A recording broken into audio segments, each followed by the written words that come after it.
Hey y'all, welcome back to my channel. My name is Victoria and this is my money and makeup series where I talk about personal finance while doing my makeup. And today I'm going to be doing a payday routine where I go over my paycheck and show you where I split up my money and how I assign every single dollar to a job. So let's get into it.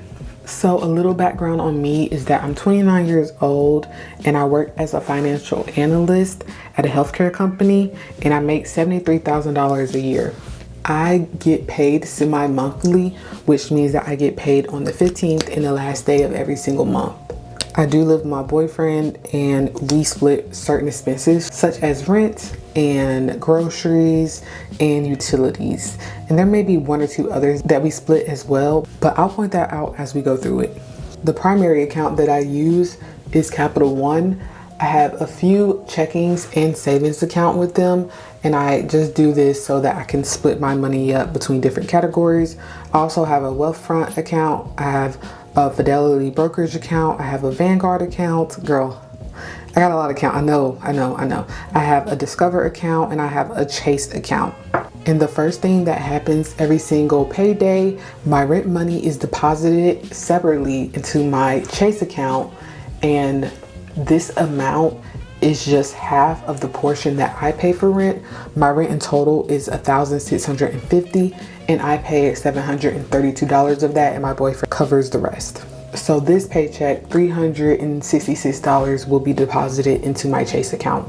So my next account is my bills account, and this is the Discover account, and I like to go ahead and take money from my Capital One account, in which all my money is deposited except for the rent that we mentioned, and go ahead and transfer that by Zelle over to my Discover account. This pay period, I'm going to be paying car insurance, my Apple bill, and then my pet insurance, and that totals $109.22. And so I'm going to go ahead and transfer that over to the Discover account. Next, I want to go ahead and transfer $500 into my Fidelity account because I am on a investment type of challenge this year where I'm investing $1,000 every single month. So I'm gonna split that in half. In this paycheck, I'm gonna be transferring over $500 to Fidelity. Next, I'm gonna get into my sinking funds. All of my sinking funds have their own separate accounts within Capital One or Wealthfront. I have my car savings account in Wealthfront, but all the other sinking funds are in Capital One in their separate accounts. And so the first one that we're going to be transferring money to is Beauty and Health. And I'm going to be transferring $30 this pay period into that account. And my car savings sinking fund is in my Wealthfront account, and I'm going to be putting $75 from this paycheck into that account. So I'm going to go ahead and transfer that $75 over to the Wealthfront account.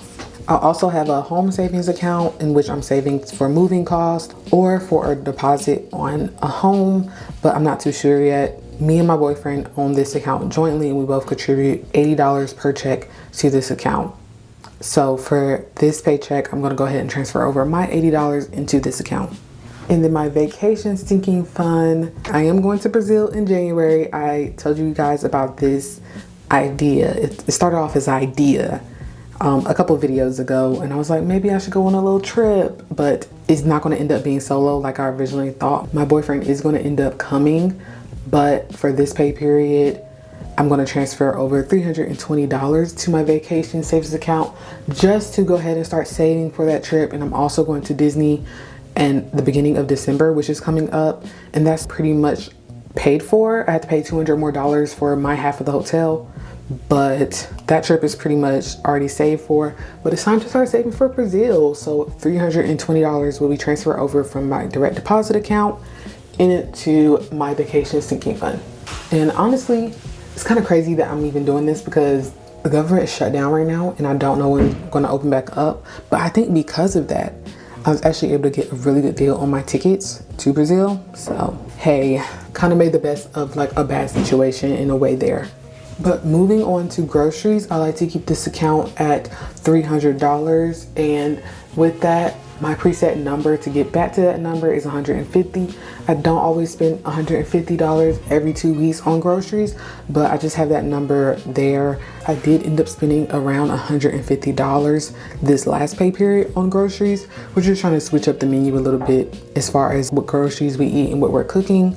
So the groceries were a little bit higher than they typically are. So $150 will be transferred over to that account. And I'm going to be transferring over $262 from my direct deposit into my gifts account. I am starting to Christmas shop. I haven't bought anything yet, but I'm starting to pick out things I want to buy people, and I'm getting together a list of things I want to get for my people. But honestly, I need to start Christmas shopping soon because Christmas will be here before we know it. So I'm going to be spending $850 on my family and friends for Christmas. Although that number may seem high, it just kind of works for me. And then the last Seeking Fun is Blaze and Viper. These are my 3-year-old cats, and me and their dad, we split all of their expenses. It's crazy because we actually had to take one of the cats, Blaze, to the vet today because she had a UTI, and that cost $307.